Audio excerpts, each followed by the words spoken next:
আপনি দেখতেই পাচ্ছেন যে আমরা রয়েছে ফার্মগেটের তেজগাঁ সরকারি বালিকা যে বিদ্যালয়, সেই উচ্চ বিদ্যালয় ভোট কেন্দ্রে এখানে ভোটাররা যেহেতু আর ভোট কেন্দ্র এর বাইরে তারা লম্বা লাইনে দাঁড়িয়েছেন।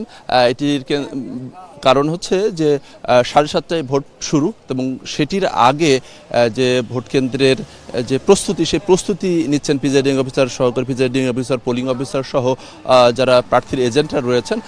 ফলে তার আগ পর্যন্ত কেন্দ্রের বাইরেই লাইনে দাঁড়ানোর জন্য বলা হয়েছে এবং এর পরে তারা ভিতরে যে বিভিন্ন কক্ষে তারা আবার লাইন ধরবেন। আমরা দু একজনের ভোটারের সাথে একটু কথা বলতে চাই যে আচ্ছা, নির্বাচনের সার্বিকভাবে এখন পর্যন্ত পরিস্থিতি কি দেখছেন আর কি?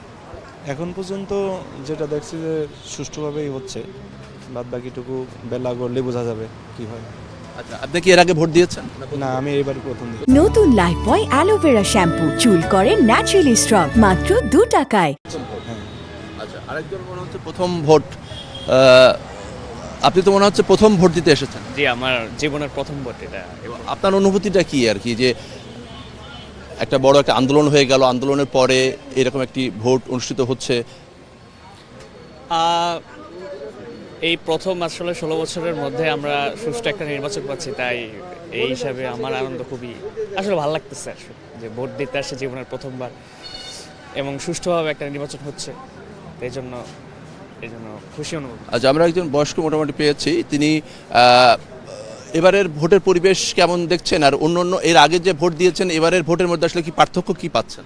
বলতে গেলে কি, আমি 16 বছরে ভোট দেই নেই, আসি নেই, তো আমি 16 বছরে আসি নেই, ওটার ব্যাপারে আসলে ওইভাবে বলতে পারবো না কেন্দ্রে কি হয়েছিল, ঠিক আছে।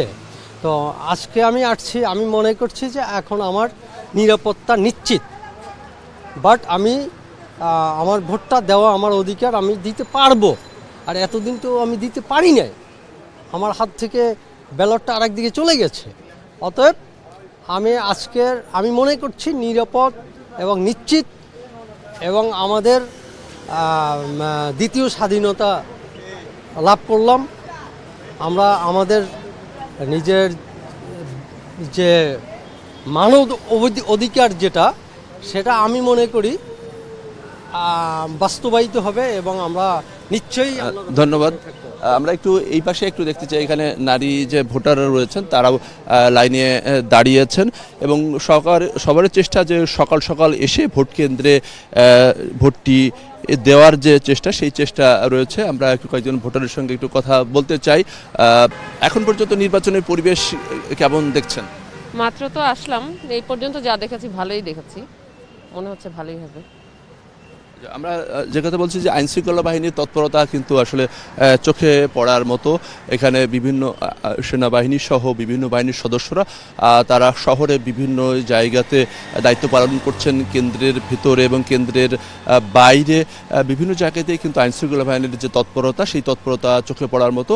আর যদি যানবাহনের কথা বলি, যানবাহন চলাচলের ক্ষেত্রে বিধিনিষেধ রয়েছে এবং এরপরও আমরা দেখছি যে জরুরি প্রয়োজনে মানুষ এক জায়গা থেকে আরেক জায়গা যাচ্ছে, সেক্ষেত্রে যে খুব বেশি যে যানবাহনের যে খুব কড়াকড়ি, সেটি আমরা বলবো না। আমরা দেখতে পাচ্ছি যে কিছু রিক্সাও চলাচল করছে, কারণ এক জায়গাতে আরেক জায়গা মানুষের যাওয়ার ক্ষেত্রে যাতে এই সুবিধাটা পাই, সেক্ষেত্রে আমরা লক্ষ্য করছি যে প্রধান সড়কেও কিছু রিক্সা চলাচল করছে, এছাড়া ব্যক্তিগত গাড়ি আর যেসব যানবাহনের অনুমতি রয়েছে। আমরা একটু কেন্দ্রের ভিতরে একটু প্রবেশ করতে চাই, যেহেতু ভোটাররা এইমাত্র ভোটারদেরকে আসলে কেন্দ্রের ভিতরে ঢোকার যে অনুমতি সেটি দেয়া হলো। যারা বাইরে লাইনে দাঁড়িয়েছিলেন তারা এখন ভোট কেন্দ্রের ভিতরে প্রবেশ করছেন এবং এই ভোট কেন্দ্রের ভিতরে প্রবেশ করে তারা যার যার কক্ষে, সেখানে আবার আলাদাভাবে লাইনে দাঁড়াবেন যে যার যে কক্ষে রয়েছে।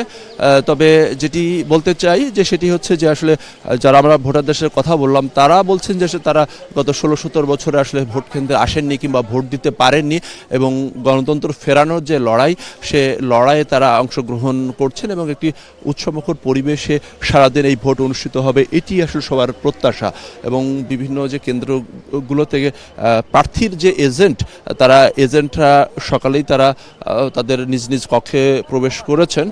আর এই যে তেজগাঁ এলাকাটি এটা কিন্তু ঢাকা 12 আসনে এখানে ধানের শীষ এবং দাঁড়িপাল্লার যেমন জমজমাট একটি লড়াই প্রত্যাশা করছেন, এছাড়া কিন্তু একজন স্বতন্ত্র প্রার্থী রয়েছেন সাইফুল ইসলাম নীরব, তিনি বিএনপির বিদ্রোহী বা বহিষ্কৃত প্রার্থী, তিনিও একটি শক্ত প্রতিদ্বন্দ্বিতা দিবেন এমনটি কিন্তু আসলে প্রত্যাশা করা হচ্ছে। অর্থাৎ এখানে সাইফুলের যে লড়াই সেই লড়াই হচ্ছে এবং তো দেখতেই পাচ্ছেন যে আসলে বাইরে থেকে কেন্দ্রের ভিতরে ভোটাররা প্রবেশ করে তারা কোন কোন কক্ষে তাদের ভোট সেই ভোটের সামনে লাইনে দাঁড়াবেন এবং তাদের সে ভোটাধিকার প্রয়োগ করবেন।